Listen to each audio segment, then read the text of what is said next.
warahmatullahi wabarakatuh. Pada video kali ini saya akan mencoba mendiskusikan tentang sistem antrian pada mata kuliah resiko operasi.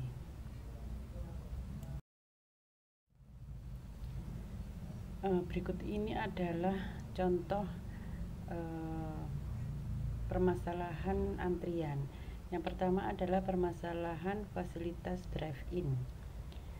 Informasinya adalah seperti ini.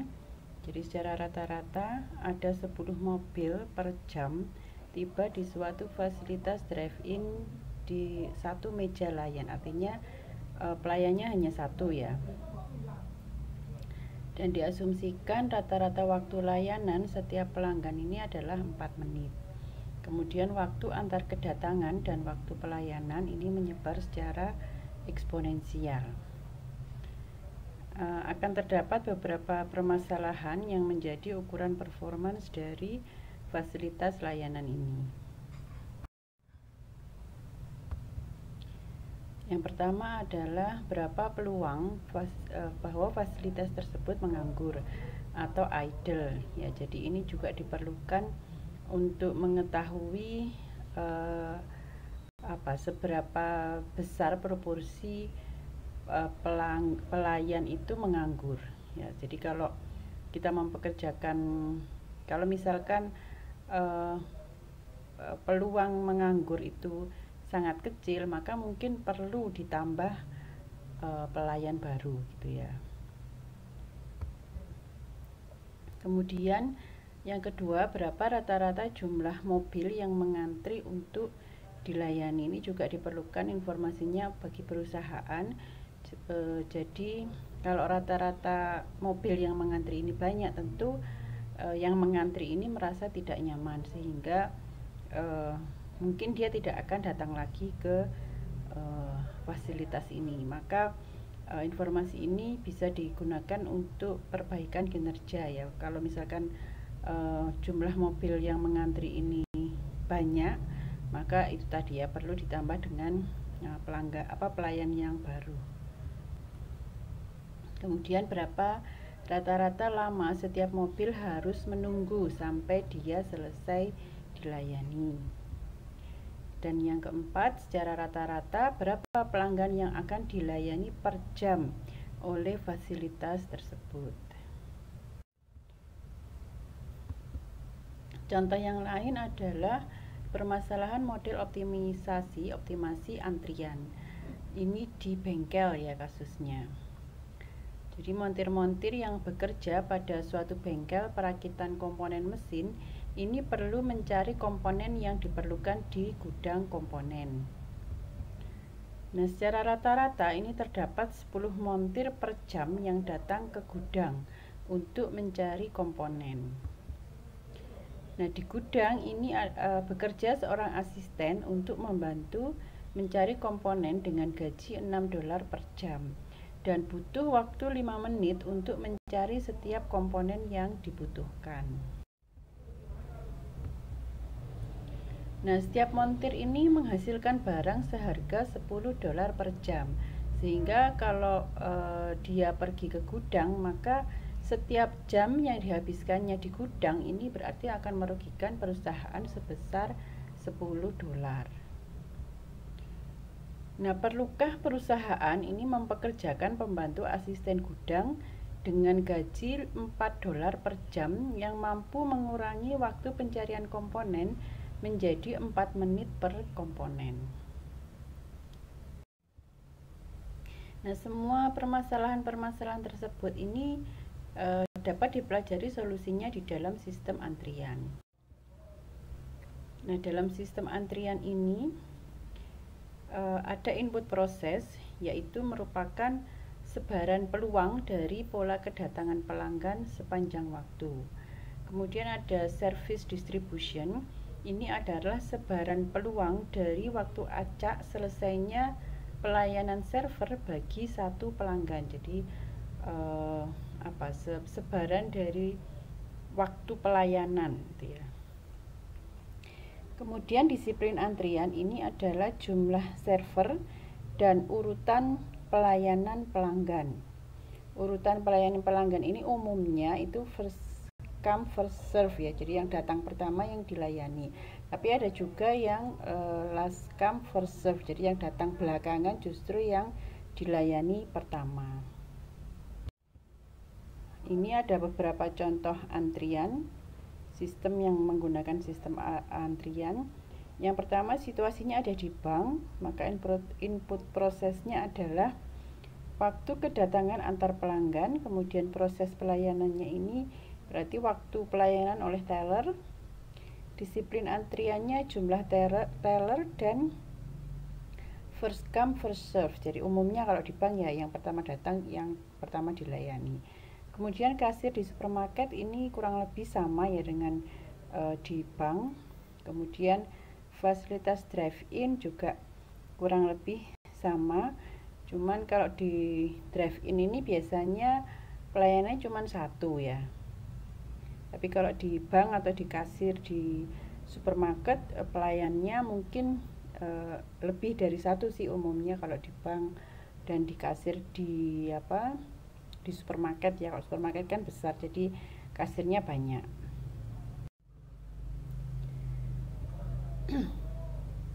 Nah, ada beberapa kebaikan yang dapat dievaluasi pada sistem antrian. Yang pertama adalah sebaran peluang jumlah pelanggan. Kalau kita bisa mengetahui sebaran peluang jumlah pelanggan, maka kita bisa melakukan perencanaan kapasitas dan pelayanan ruang mengantri sehingga akan didapat kepuasan dan pelayanan pelanggan. Kemudian peluang server menganggur, sehingga kalau misalkan kalau kita tahu peluang server menganggur, ini kita bisa memanfaatkan server secara lebih optimal, atau kalau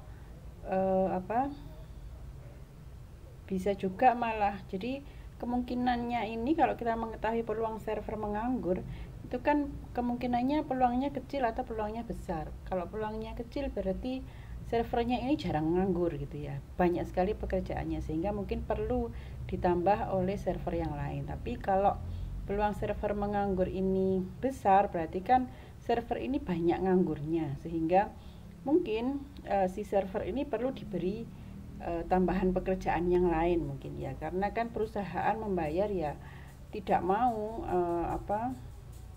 menganggur gitu ya, istilahnya membayar orang nganggur kan ya nggak mau. Kemudian hasil dari sistem ini berapa banyak pelanggan yang terlayani. Kita bisa tahu berapa banyak pelanggan yang terlayani. Lama waktu antrian, dengan kita tahu lama waktu antrian ini kita bisa mengetahui kepuasan pelanggan juga ya. Jadi kalau kita semua tentunya tidak suka ya untuk mengantri gitu ya. Nah ini juga akan meminimumkan biaya atau bahkan risiko kehilangan nyawa. Jadi kalau ngantrinya itu di UGD gitu ya, nah itu juga sangat perlu dihitung waktu antriannya supaya risiko kehilangan nyawa ini diperkecil. Notasi pada model antrian ini adalah ABC, di mana A itu adalah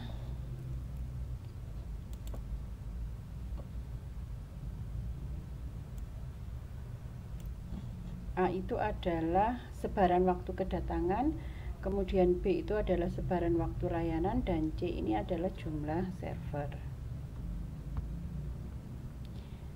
Nah ini ada lambangnya ya, misalkan ini MM1, M ini adalah sebaran waktu kedatangannya proses pasang, kemudian M untuk sebaran waktu layanan ini adalah eksponensial, kemudian ini ada 1 berarti jumlah servernya adalah 1.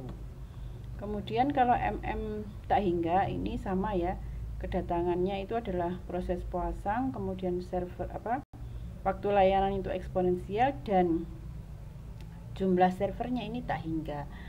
Maksudnya ini contohnya seperti di swalayan. Di swalayan itu kan sebenarnya kan kita melayani diri kita sendiri ya kalau kita ke swalayan.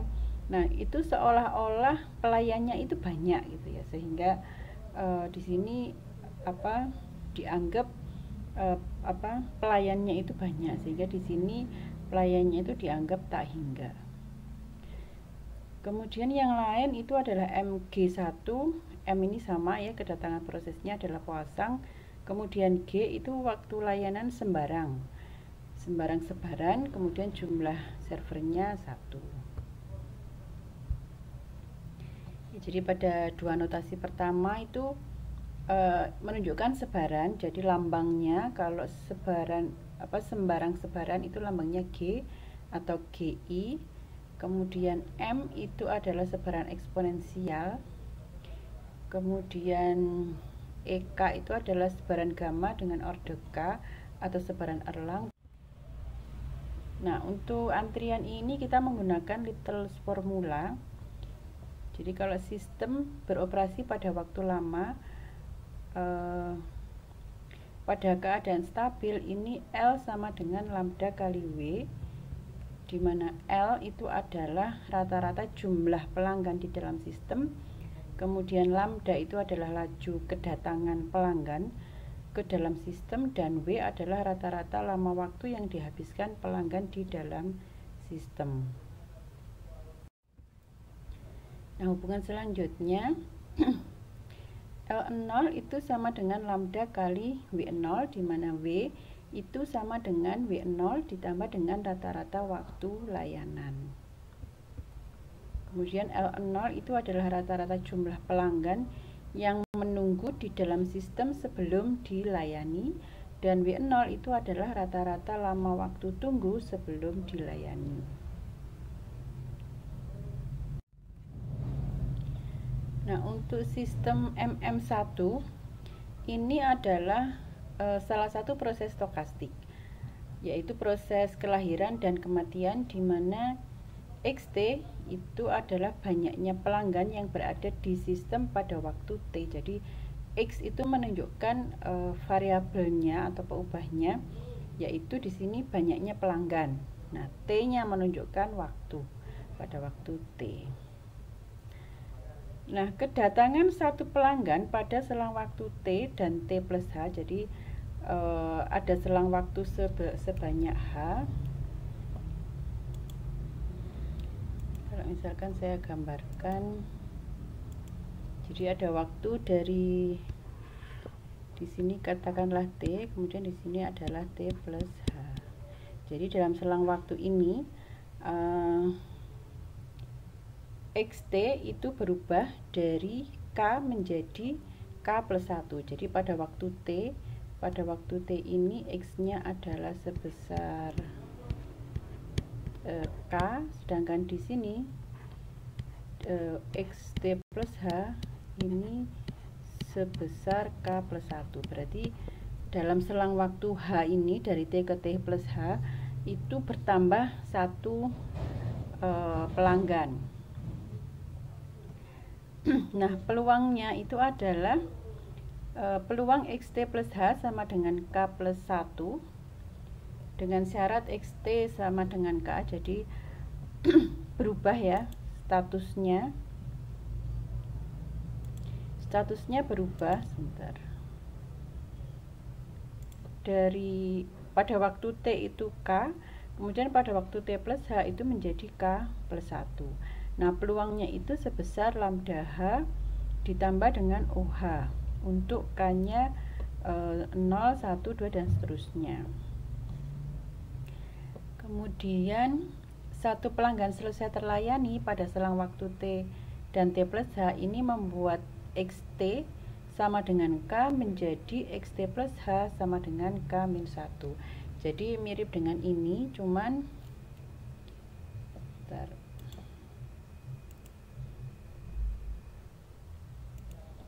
mirip dengan ini. Kalau di sini kan XT-nya dari K menjadi K plus 1. Kalau di sini XT-nya berubah dari K menjadi XT plus H itu sama dengan K min 1. Jadi kalau yang di sini tadi bertambah 1, kalau yang di sini berkurang 1. Nah, ini ketika yang +1 ini ketika ada kedatangan satu pelanggan, sedangkan yang menjadi K-1 ini ketika satu pelanggan sudah dilayani. Jadi jumlah pelanggan di dalam sistem itu berkurang sebesar 1.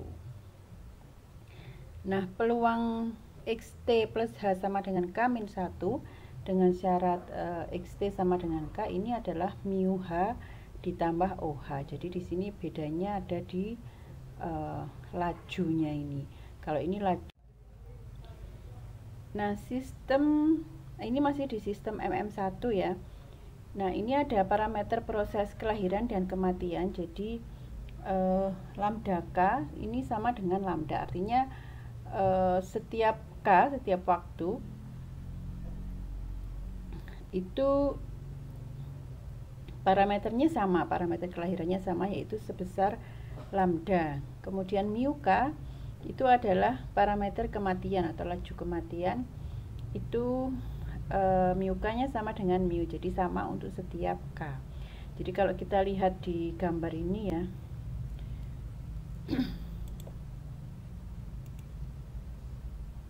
kalau kita lihat di gambar ini adalah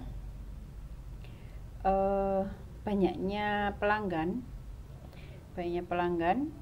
ya, dari 0 ke 1 ini bertambah, lajunya sebesar lambda 0.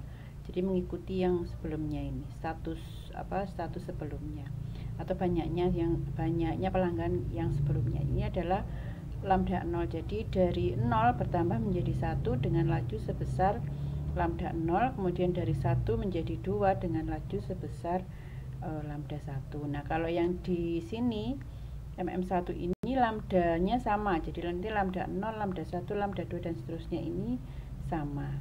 Nah, kemudian kalau yang ini kan bertambah. Kalau bertambah itu lajunya adalah lambda. Tapi kalau berkurang itu lajunya mu ya, parameter kematiannya. Jadi misalkan dari sini ya, dari 2 menjadi 1 itu kita menggunakan mu 2 parameter kematiannya. Kemudian dari 1 ke 0 itu menggunakan mu 1. Jadi awalnya di mana itu digunakan indeks. Cuman ini dalam sistem MM1 ini mu-nya sama, mu K-nya sama. Nah, di dalam perhitungan performance system ini digunakan sebaran equilibrium atau sebaran steady state bagi banyaknya pelanggan di dalam sistem dengan definisi PK itu sama dengan limit PXT sama dengan K untuk K sama dengan 0 sampai seterusnya. Limitnya ini untuk T tak hingga. Ini menyatakan peluang secara equilibrium terdapat K pelanggan di dalam sistem ya. Jadi peluang terdapat K pelanggan di dalam sistem. Jadi kalau P0 itu berarti peluang terdapat 0 pelanggan di dalam sistem, atau peluang tidak terdapat pelanggan di dalam sistem. Nah, PK itu adalah lambda dibagi mu pangkat K dikalikan dengan P0 untuk K1, 2 dan seterusnya. Nah, P0 ini adalah 1 dibagi dengan sigma K0 sampai tak hingga dari lambda dibagi mu pangkat K. Nah, lambda per mu ini dilambangkan dengan rho ya, sehingga sama dengan 1 dibagi dengan sigma K sama dengan 0 sampai tak hingga dari rho K. Nah, sigma rho K ini adalah deret geometrik tak hingga ya, ini bukan terhingga. Deret geometrik tak hingga terhingga jika lambda dikurangi mu jika lambda kurang dari mu atau rho kurang dari 1 ya. Ini jadi pembilang sigma rho pangkat K ini akan sama dengan 1 dibagi dengan 1 minus rho. Ini deret geometri ya, rumus dari deret geometri. Nah, sehingga P0 itu adalah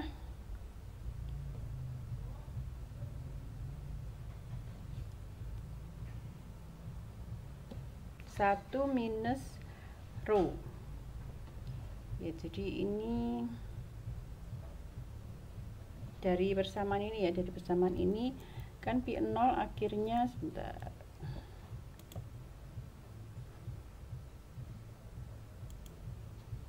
jadi dari persamaan ini kan P0 jadinya sama dengan 1/1 bagi 1 minus rho, atau sama dengan 1 minus rho gitu ya. Jadi 1/, sigma ini kan sama dengan ini tadi, 1/1 minus rho. Jadi P0 itu sama dengan 1 dibagi dengan 1/1 minus rho, atau sama dengan 1 minus rho, dimana rho itu adalah lambda dibagi dengan mu, sehingga P0 itu sama dengan 1 minus lambda dibagi dengan mu. Nah, pk kita menggunakan rumus ini, pk itu adalah lambda dibagi mu pangkat k kali P0. Nah, P0 nya tadi adalah jadi ini. Jadi lambda dibagi mu pangkat k dikalikan dengan 1 minus lambda per mu itu adalah pk, yaitu peluang terdapat k pelanggan di dalam sistem.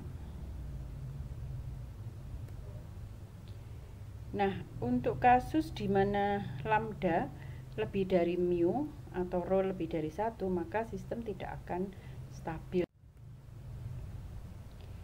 Nah, ini tadi kita sudah dapat Pn itu adalah lambda per mu pangkat n kali 1 minus lambda per mu, dimana n nya dari 0, 1, 2 dan seterusnya.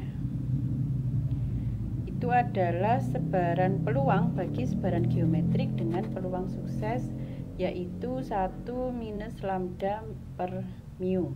Ya, sebaran geometrik mungkin masih ingat, 1 minus P kali 1 minus P pangkat N kali P, kan gitu ya. Untuk yang geometri itu peluangnya adalah 1 minus P, peluang sukses ini peluang geometrinya, pangkat N dikalikan dengan P sukses. Sehingga di sini rata-rata jumlah pelanggan di dalam sistem, yaitu L, itu adalah sigma N kali Pn.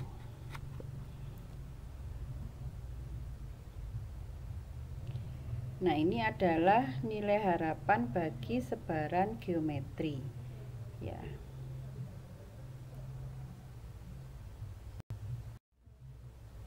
Nah, penentuan L ini, jadi kalau X menyebar geometrik dengan parameter P, maka peluangnya adalah dengan P nya adalah 1 minus lambda dibagi mu, maka nilai harapan dari X itu kan 1 minus P dibagi dengan P ini untuk yang geometri ya.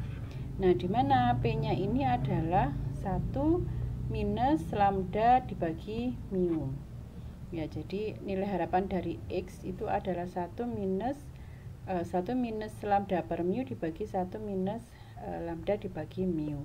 Nah, ini kalau kita selesaikan 1 minus 1 ini habis, jadi tinggal ini plus min jadi plus lambda per mu. Kemudian yang ini kita kita samakan penyebutnya ya. Jadi mu per mu dikurangi lambda per mu sama dengan mu min lambda dibagi dengan mu. Jadi nilai harapan X nya adalah tinggal lambda per mu lambda per mu min lambda. Nah, hasil ini bisa kita terapkan untuk memperoleh L. Jadi jadi L nya ini kan nilai harapan dari N tadi ya, sehingga ini sama dengan lambda per mu min lambda.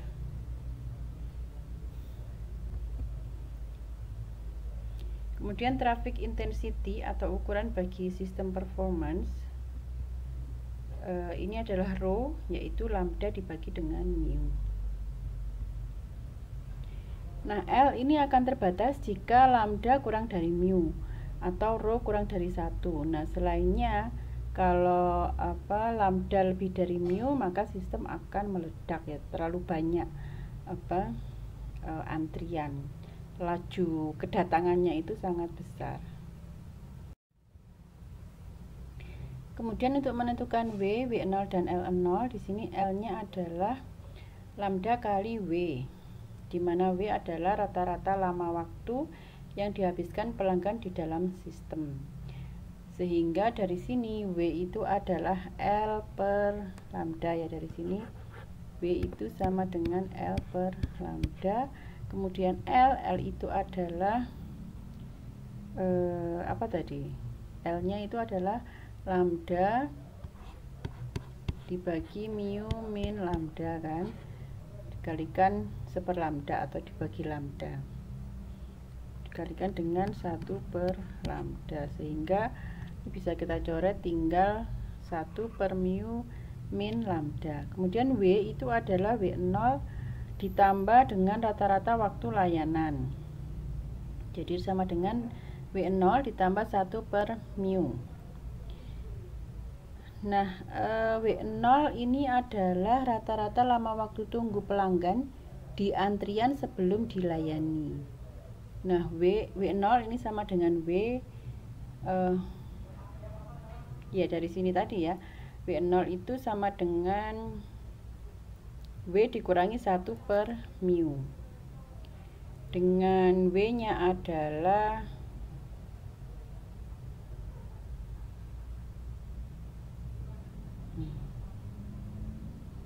W0 adalah W dikurangi 1 min mu, ini sama dengan, ini ya, W-nya adalah 1 per mu min lambda, jadi sama dengan 1 per mu min lambda dikurangi 1 per lambda. Kemudian ini kita samakan penyebutnya menjadi mu kali mu per min lambda. Jadi yang ini 1 ya, bukan mu ya, mu kemudian dikurangi dengan yang ini mu dikurangi lambda dibagi dengan mu kali mu minus lambda. Yang ini mu minus mu habis, tinggal lambda per mu kali mu minus lambda.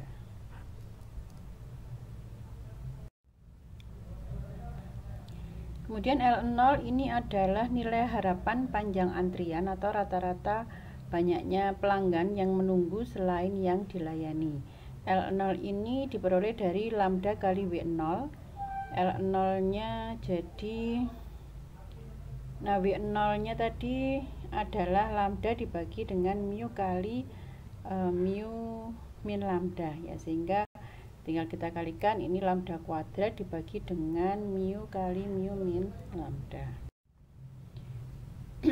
Oke, sekarang ini kita masuk ke contoh soalnya tadi. Secara rata-rata 10 mobil per jam tiba di suatu fasilitas drive-in 1 meja layan. Berarti ini lambda itu adalah 10 mobil per jam.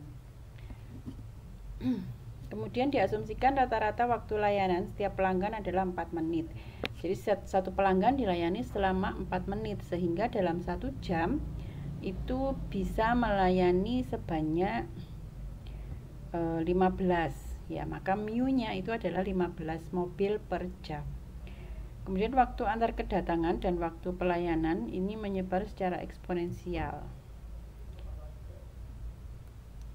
Nah, ini adalah sistem MM1 ya, dengan lambdanya adalah 10 mobil per jam dan mu adalah 15 mobil per jam. Nah, karena sistem MM1 maka kita bisa menggunakan rumus-rumus yang sudah kita bahas tadi. Pertanyaannya, berapa peluang bahwa fasilitas tersebut menganggur atau idle? Nah, ini berarti kita mencari Pi0. Pi0 itu adalah 1 minus lambda per mu. Jadi ini sama dengan 1 dikurangi 10 dibagi 15. 10 per 15 itu adalah 2 per 3 ya, sehingga Pi0 nya adalah 1 per 3. Kemudian pertanyaan kedua, berapa rata-rata jumlah mobil yang mengantri untuk dilayani? Jadi ini yang belum dilayani. Jadi ini adalah L0.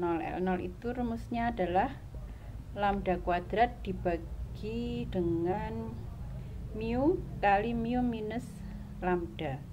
Lambdanya tadi 10 kuadrat dibagi dengan mu nya 15 kali 15 dikurangi 10. Hasilnya adalah 4 per 3 atau 1 sampai 2 mobil. Berikutnya adalah rata-rata lama setiap mobil harus menunggu sampai dia selesai dilayani. Berarti ini rata-rata lama menunggu ya, lama mengantri. Ini dari rumus 1 dibagi mu dikurangi lambda. 1 dibagi dengan 15 min 10 dapatnya adalah 1/5 jam. Nah, 1/5 jam ini kalau dijadikan menit kita kalikan 60. Jadi 60 per 5 itu adalah 12 menit. Kemudian berikutnya secara rata-rata berapa pelanggan yang akan dilayani per jam oleh fasilitas tersebut. Nah, jika fasilitas sibuk terus maka akan melayani sebesar lambda, yaitu 15 mobil per jam. Nah, karena ada peluang idle sebesar 1/3, maka hanya akan melayani 2 per 3 kali 15, yaitu 10 mobil per jam.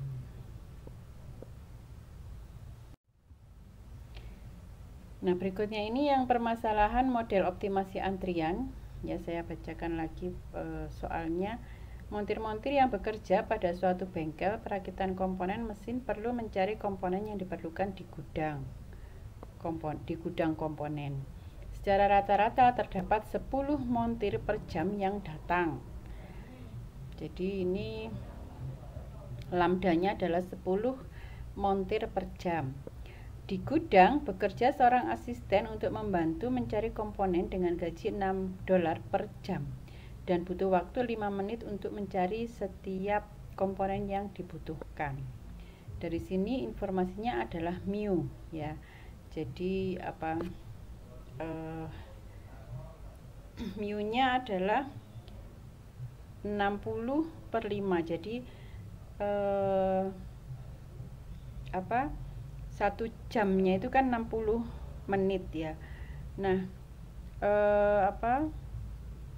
waktu yang dibutuhkan untuk mencari setiap komponen itu adalah 5 menit, sehingga dalam 1 jam itu bisa melayani 12 montir ya. Jadi mu nya adalah 12 montir per jam.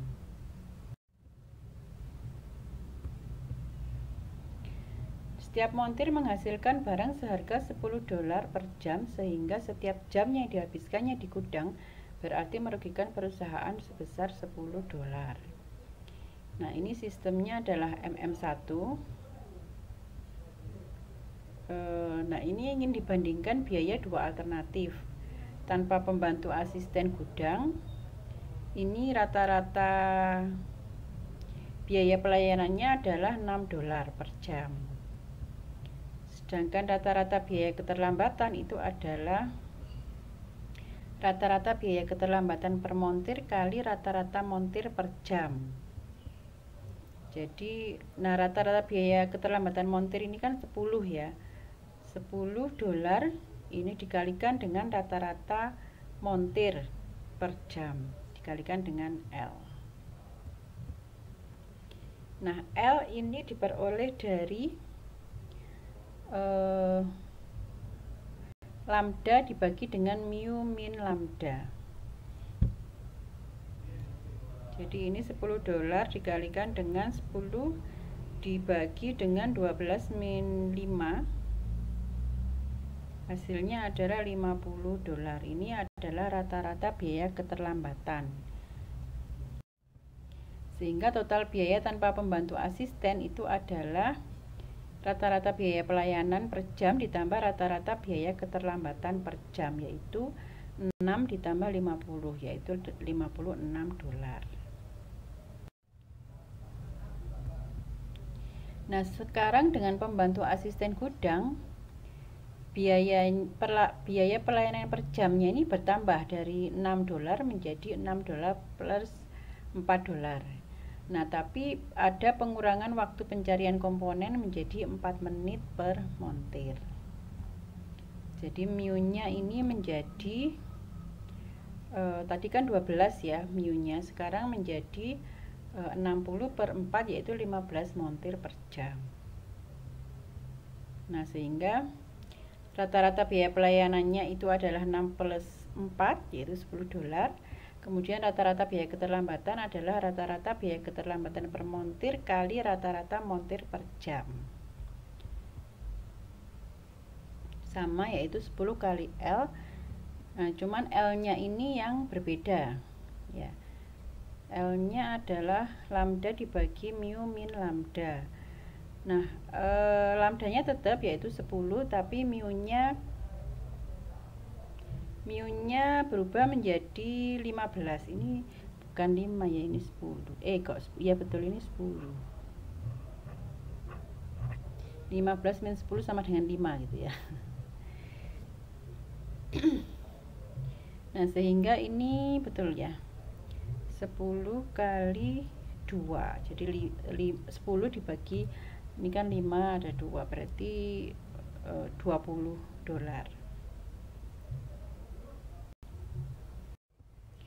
Sehingga rata-rata biaya per jamnya itu adalah rata-rata biaya pelayanan ditambah rata-rata biaya keterlambatan per jam, yaitu 10 ditambah 20, yaitu 30. Nah, ini biaya dengan pembantu asisten gudang, ini total biayanya lebih kecil daripada biaya tanpa pembantu asisten gudang. Tadi yang tanpa asisten itu 56, sedangkan dengan asisten itu menjadi 30. Sehingga ini kan menguntungkan perusahaan ya, maka perlu pembantu asisten. Jadi pembantu asisten ini kalau dipekerjakan akan menguntungkan.